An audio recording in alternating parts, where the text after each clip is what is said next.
एक लड़की कॉलेज में पढ़ रही थी, तभी उसकी दोस्ती एक लड़के से हो जाती है। लड़का दिखने में काफ़ी सुंदर था। लड़की उसे जब देखती है तो वो मन ही मन, अंदर ही अंदर उसे चाहने लगती है। धीरे धीरे वक्त बीतता चला जाता है। लेकिन कॉलेज में अक्सर आपने देखा होगा कि लड़का ज़्यादातर लड़कियों पर फोकस करते हैं। लड़कियां जहां भी जाती हैं, लड़के उन लड़कियों का पीछा भी करते हैं। और अगर स्कूल में, कॉलेज में अगर 1000 बच्चे पढ़ रहे होते हैं तो उनमें से 2-4 ही लड़के और लड़कियां ऐसी होती हैं जो सिंगल आपको मिलेंगे। अन्यथा सभी एक दूसरे से कनेक्ट होते हैं, लड़का लड़की से और लड़की लड़का से एक दूसरे से वो जुड़े होते हैं, उनका संबंध होता है, वो एक दूसरे से प्रेम करने लगते हैं। इस प्रकार से कॉलेज में उनका सिलसिला चलता रहता है और पढ़ाई भी चलती रहती है। इसी प्रकार से एक लड़की कॉलेज में एक लड़के से कनेक्ट हो जाती है। वो उसकी सुंदरता देख करके, लड़का भी उस पर दीवाना हो जाता है। दोनों प्यार करने लगते हैं। दोनों एक ही क्लास में पढ़ते थे, एक ही कॉलेज के छात्र थे। धीरे धीरे वक्त बीतता चला जाता है। फिर उनका प्यार इतना आसमान चढ़ जाता है कि लड़की लड़का के बिना रहना नहीं चाहती और लड़का लड़की के बिना रहना नहीं चाहता। घर वालों से जब वो अपनी शादी की बात करते हैं तो घर वाले उन्हें मना कर देते हैं। फिर वो घर से भाग जाते हैं और घर से भागने के बाद वो एक दूसरे से शादी कर लेते हैं। धीरे धीरे वक्त बीतता चला जाता है। लड़का फिर उस लड़की को छोड़ करके भाग जाता है। फिर वो लड़की आवारा पागलों की तरह भटकती रहती है। फिर एक व्यक्ति उसे मिलता है और वो दिल्ली के जीबी रोड कोठे पर उस लड़की को बेच देता है। फिर लड़की के साथ कुछ होता है ऐसा कि देखने वालों के भी होश उड़ जाते हैं। आखिर उस लड़की के साथ ऐसा क्या हुआ था, ये पूरी सच्चाई इस वीडियो के माध्यम से आज हम आपको बताने का प्रयास करेंगे। नमस्कार, प्रणाम, मैं हूँ रितेश कुमार। दरअसल आज की जो सच्ची कहानी मैं आपको सुनाने के लिए जा रहा हूँ, ये सच्ची कहानी पश्चिम बंगाल की है। पश्चिम बंगाल में एक लड़का बबलू नाम का था और एक लड़की थी जिसका नाम रीना था। ये दोनों एक कॉलेज में पढ़ा करते थे। कॉलेज में एक ही क्लास में पढ़ते थे और एक ही कॉलेज में थे, लेकिन दोनों दिखने में बहुत खूबसूरत थे। लड़की भी बहुत सुंदर दिखती थी, लड़का भी बहुत सुंदर दिखता था। एक दूसरे को पसंद करने लगे थे। धीरे धीरे इनका सिलसिला शुरू हो जाता है प्यार का और फिर ये एक दूसरे के नंबर ले लेते हैं। कॉलेज में रहते हैं तो एक दूसरे के करीब बैठते हैं, बात करते हैं, एक दूसरे की मदद करते हैं, एक दूसरे के साथ रहते हैं। लेकिन जब घर चले आते हैं तो ये फोन के द्वारा एक दूसरे से कनेक्ट हो जाते हैं, फोन के द्वारा एक दूसरे से बात करने लगते हैं। धीरे धीरे वक्त बीतता चला जाता है। लगभग 1 बरस उन्हें हो जाती है उस कॉलेज में एक दूसरे से प्यार करते करते। लेकिन कहते हैं कि प्यार बिल्कुल अंधा होता है, ना तो वो ऊंच नीच देखता, ना तो भेदभाव देखता, ना उसका बैकग्राउंड देखता, ना उस लड़के की कुछ अच्छी चीजों को देखता, ना अच्छाई बुराई कुछ नहीं देखता। प्यार एक हवसी होता है और हवस में पड़ कर के ना जाने कितने लड़की लड़कियों की जिंदगी तबाह हो चुकी हैं, ना जाने कितने लड़का लड़की मौत के घाट उतर चुके हैं, ना जाने कितने लोग बर्बाद हो चुके हैं। प्यार एक ऐसी चीज है जिसे लोग बिना सोचे समझे और उसमें पड़ने के बाद ऐसा गलत कदम उठा लेते हैं, फिर उन्हें जिंदगी में सिवाय पछताने के अलावा कुछ हाथ नहीं आता। लेकिन पछताने से भी कुछ नहीं होता है, केवल अफसोस करना और रोना जिंदगी में रह जाता है। लड़की लड़का जब एक दूसरे से दूरी नहीं बर्दाश्त कर पाते हैं तो एक दूसरे से कहते हैं कि अब हम तुमसे दूर नहीं रह पाएंगे, अब हमें शादी कर लेनी चाहिए। लड़का उसी वक्त अपने घर वालों से बात करता है और लड़की भी अपने घर वालों से बात करती है कि हमारी शादी कर दो, क्योंकि हम अपने कॉलेज में जो लड़का बबलू है उससे बहुत ज़्यादा प्यार करते हैं। बबलू भी कहता है कि हम बहुत ज़्यादा रीना से प्यार करते हैं और हम शादी करेंगे तो वहीं करेंगे। लेकिन बबलू के जो माता पिता होते हैं वो कहते हैं कि तू केवल हमारी मर्जी से शादी करेगा, हम तेरा विवाह तुझे अपनी मर्जी से नहीं करने देंगे, क्योंकि पता नहीं उन लड़की का बैकग्राउंड कैसा है, कैसा उसका चरित्र है। ना जाने वो तुझे देख करके दीवानी हुई है, ना जाने वो हमारी केयर करेगी या नहीं करेगी, घर परिवार को चला पाएगी या नहीं चला पाएगी, उसके अंदर संस्कार हैं भी या नहीं हैं। इसलिए मैं तेरे मर्जी से शादी बिल्कुल नहीं करूंगी। उसकी माँ कहती है हम तो शादी जब तेरी करेंगे तो गांव से करेंगे, किसी गरीब लड़की की करेंगे जो संस्कारी होगी और सभ्यदार होगी, जो घर परिवार को जोड़ करके रखेगी और हमारी भी केयर करेगी, देख रेख करेगी और तेरी भी इज्जत करेगी। लेकिन बबलू इन बातों को सुनता है तो टूट जाता है, क्योंकि वो अपनी प्रेमिका के बिना एक पल भी रहना नहीं चाहता था। इधर प्रेमिका उसकी जो थी रीना, वो भी अपने माँ बाप से कहती है, वो भी मना कर देते हैं कि देखो बेटी, तुम अपनी मर्जी से अगर शादी करोगी तो समाज में हमारी बदनामी होगी, इसलिए हम तुम्हारी अपनी मर्जी से शादी करेंगे, कोई दिक्कत नहीं होगी, तुम जैसा कहोगी हम वैसा करेंगे, जितना दान दहेजा तुमको चाहिए, जो तुम्हारी ख्वाहिश की चीजें हैं वो सब हम पूरी करेंगे, लेकिन शादी हम ऐसे नहीं कर सकते। ना जाने लड़के का बैकग्राउंड कैसा है, उसके परिवार वाले कैसे हैं और कहाँ के कितने दूर के हैं, और ये बातें बहुत सारी उनके दिमाग में आती हैं और फिर वो एक दूसरे से शादी के लिए राजी नहीं होते। तब बबलू रीना से कहता है कि देखो रीना, हमारे घर वाले तुमसे शादी करने के लिए राजी नहीं हो रहे हैं। रीना भी कहती है कि हमारे घर वाले भी शादी के लिए राजी नहीं हो रहे हैं, लेकिन अब हम क्या करें, हम एक दूसरे के अलग नहीं रह सकते, हम एक दूसरे के बिना नहीं जी सकते, एक दूसरे से वो संग रहने की और साथ जीने मरने की कस्में खा लेते हैं। फिर वो डिसाइड करते हैं कि जब घर वाले हमारी बात पर राजी नहीं हैं तो हमें भी उनकी इज्जत का क्या ख्याल करना है, हमें भाग करके शादी कर लेनी चाहिए। लड़का कुछ पैसे को एकत्र करता है, लड़की अपने घर से कुछ पैसों को लेती है और वो वहां से भाग जाते हैं। फिर उनके माता पिता थाने में सूचना देते हैं, फिर पुलिस भी उन्हें ढूंढने लगती है। फिर बबलू को पता लग जाता है कि पुलिस भी हमारी इंक्वायरी कर रही है। तब वो वहां से चुपचाप दिल्ली चला आता है और दिल्ली आकर के वो अच्छी तरह से मंदिर में जाकर के विवाह करता है रीना के साथ में बबलू, और विवाह करने के बाद एक कमरा रेंट पर ले लेता है, वहां रहने लगता है। इधर बबलू काम के लिए चला जाता है, जो कुछ पैसा उसे मजदूरी करके मिलता है वो लेकर के आता है और फिर अपनी पत्नी रीना के साथ अच्छे से रहने लगता है। काफी दिन बीत जाते हैं, उन्हें रहते रहते 1 बरस बीत जाती है। अब बबलू सोचता है कि आखिर मैं मजदूरी से कब तक गुजारा करूंगा, मेरा गुजारा ऐसे कैसे हो पाएगा, जिंदगी कैसे बीत पाएगी। मैंने आवेश में आकर के ये गलत कदम उठा लिया और मैंने माँ बाप की बात नहीं मानी। अगर माँ बाप की इच्छा से मेरी शादी होती तो कितना दान दहेजा मुझे मिलता, कितना पैसा मिलता, घर पे मैं अपने रहता और माँ बाप मुझे खर्चे को पैसे देते। अब यहाँ रात दिन में मेहनत मजदूरी करता हूँ, उसके बाद भी मेरा गुजारा नहीं हो रहा है और फिर मैं इसे कहाँ से पालूं। ये सोच समझ करके 1 साल के बाद जब उसका उस लड़की से मन भर जाता है, तब वो वहीं दिल्ली में उस लड़की को छोड़ करके बबलू भाग जाता है। इधर लड़की देखती है कि शाम को बबलू काम करके घर नहीं आया, तो फिर वो विचार करती है, फोन लगाती है बबलू का, लेकिन बबलू का फोन स्विच ऑफ जाता है। लड़की बहुत ज्यादा परेशान हो जाती है कि आखिर इस अजनबी शहर में दिल्ली में मैं ढूंढूं तो ढूंढूं कहाँ। बहुत ज्यादा परेशान हो जाती है, इधर उधर तलाश करती है, पड़ोसियों के यहाँ फोन लगाती है बार बार, लेकिन रात के 10 बज जाते हैं, लड़की का कहीं कोई पता नहीं चलता।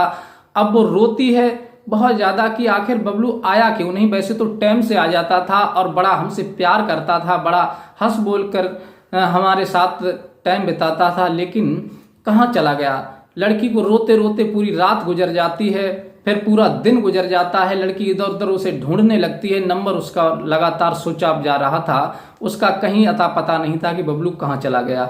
अब लड़की उसकी खोज में ढूंढने के लिए उसे निकल जाती है शहर में, लेकिन गांव जा नहीं सकती थी। उसे ये भी नहीं पता था कि मैं दिल्ली में आई हूं तो किस रास्ते से आई हूं और फिर लौट करके मैं घर किस रास्ते से जाऊंगी, क्योंकि उसके अंदर ये डर था कि मैं माँ बाप की बात नहीं मानी थी हमने और माँ बाप हमको अब घर में नहीं घुसने देंगे। उनकी इच्छा के विरुद्ध हमने इस लड़के से शादी की, वो बहुत मना करते रहे।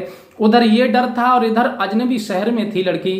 फिर वो बहुत ज्यादा दुखी हो जाती है, टूट जाती है, बबलू को ढूंढने लगती है। ढूंढते ढूंढते रात के 10 बज जाते हैं, उधर 11 बज जाते हैं, लेकिन सुमसाम सड़कें होने लगती हैं।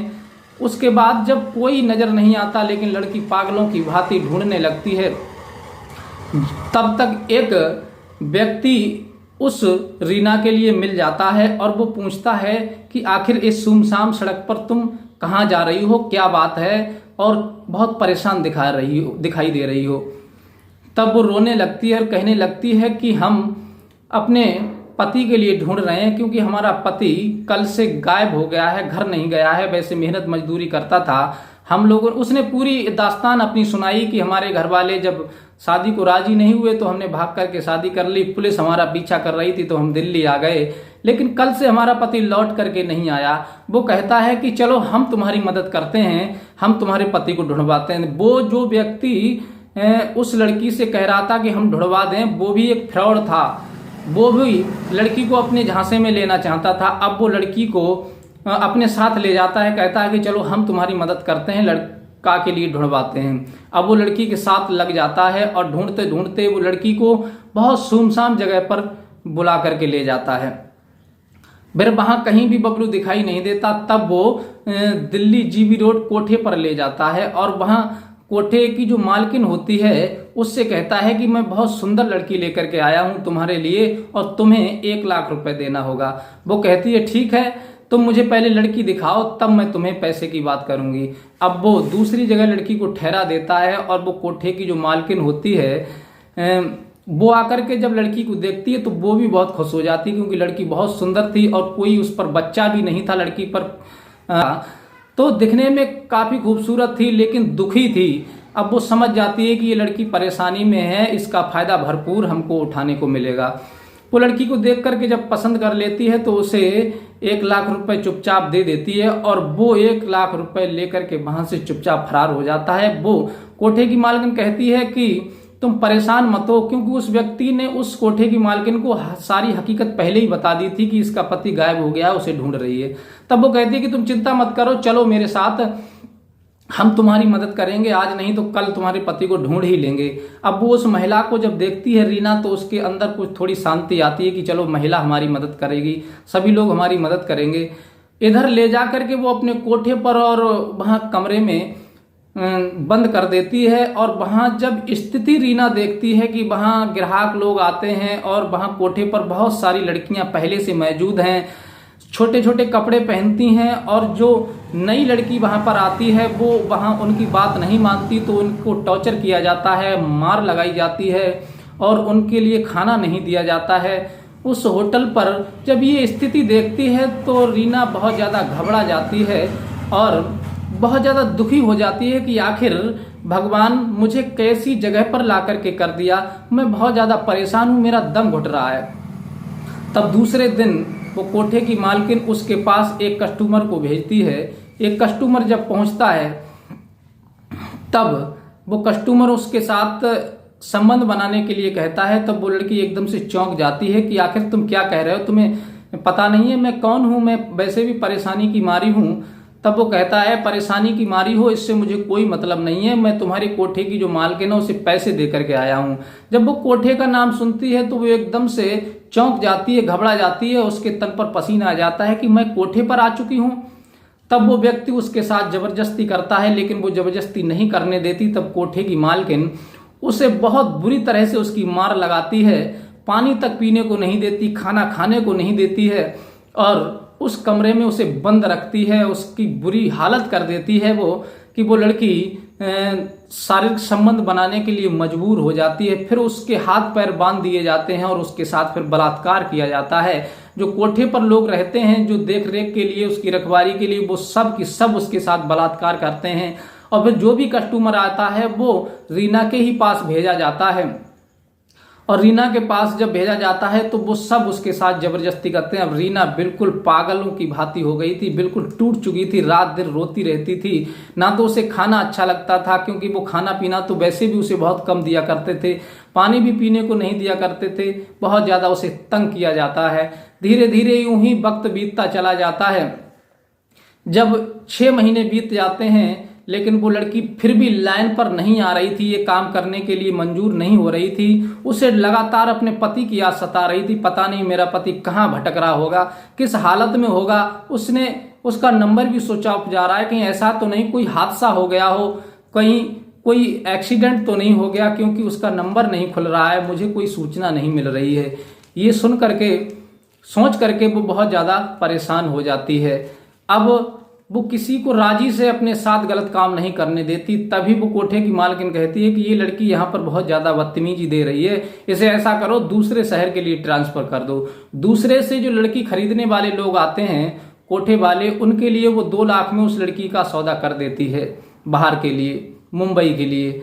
अब वो लड़की जब उन लोगों के साथ जाने लगती है, वो लोग उसे ले जाते हैं तो उस लड़की को कुछ मौका मिल जाता है।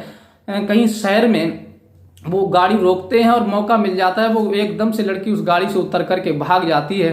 वो लोग बहुत पीछा करते हैं उसे ढूंढने का, लेकिन वहां भीड़ भाड़ होती है, रेलवे स्टेशन होती है, तो वो लड़की उस भीड़ में खो जाती है और ट्रेन पर बैठ जाती है। उसे ये भी नहीं पता था कि ये ट्रेन आखिर कहाँ जा रही है, लेकिन उसे तो केवल अपनी जान छुड़ानी थी। लेकिन अकस्मात कहते हैं कि मारने वाले से बचाने वाला बहुत बड़ा होता है, और भगवान पर अगर भरोसा है तो भगवान कहीं ना कहीं आपका द्वार जरूर खोल देंगे, आपको कहीं ना कहीं रास्ता जरूर बता देंगे।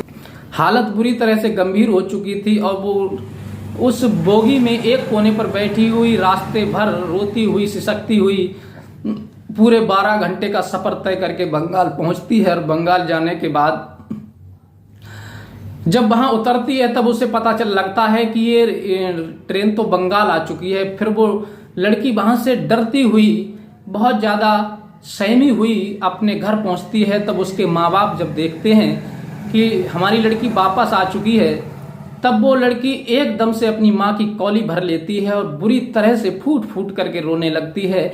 ऐसे इस तरह भांति से वो लड़की रो रही थी कि उसका दर्द किसी पे देखा नहीं जा रहा। उस लड़की के घर वाले जो भी उस लड़की की हालत को देख रहे थे, वो उनकी सबकी आंखों से आंसू की धारा बह रही थी। वो उससे ये पूछना भूल गए कि तूने गलत काम क्यों किया, तू घर से क्यों भाग गई थी। लेकिन उसके दुख को देख करके वो सभी लोग दुखी हो गए।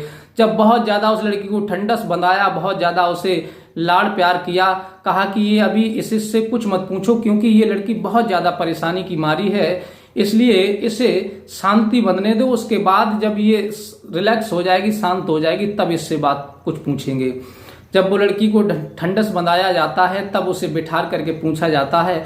तब वो लड़की सारी हकीकत बताती है कि मैं ऐसे ऐसे एक लड़के के साथ भाग करके गई थी और पता नहीं दूसरे दिन उसका कोई ना तो फोन लगा, ना तो वो लौट करके कमरे पे आया। मैं उसे ढूंढने के लिए गई थी तो एक व्यक्ति ने मुझे कोठे पर ले जाकर के बेच दिया। वहाँ 6 महीने मेरे साथ बलात्कार होता रहा, दुष्कर्म होता रहा। उसके बाद मुझे दूसरी जगह बेच दिया। फिर वहाँ मौका पा करके मैं रेलवे स्टेशन पर भाग गई और फिर वहाँ से मैं इस ट्रेन पर बैठ करके यहाँ आ गई।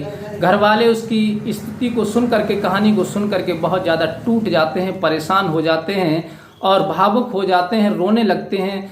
फिर उसके दर्द को देख करके, उस पर जो परेशानी बीती थी उसे देख करके वो सारी उसकी गलतियों को भुला देते हैं और अपनी लड़की को पुनः अपना लेते हैं। कहते हैं कि माँ बाप होते हैं, कहते हैं माँ बाप का दर्जा भगवान से भी बड़ा होता है। अगर बच्चा कोई कमी कर देता है तो माँ बाप उसे फिर भी माफ़ कर देते हैं, चाहे वो लाख कमी क्यों ना कर ले। लेकिन माँ बाप उसे माफ़ करके पुनः अपने घर रख लेते हैं और बड़े आनंद से वो फिर रहने लगते हैं और फिर अपनी लड़की का विवाह अपनी मर्जी से हंसी खुशी से कहीं दूसरी जगह कर देते हैं।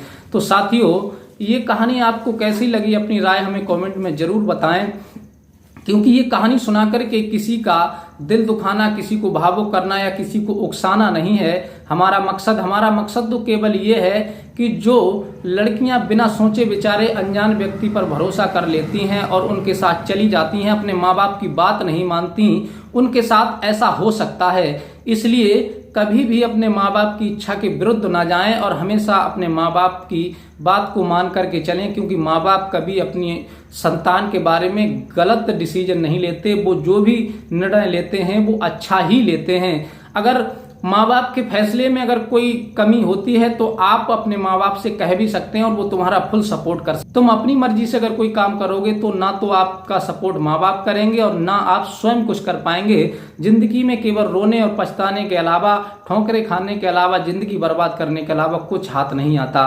बस यही हमारा मकसद है।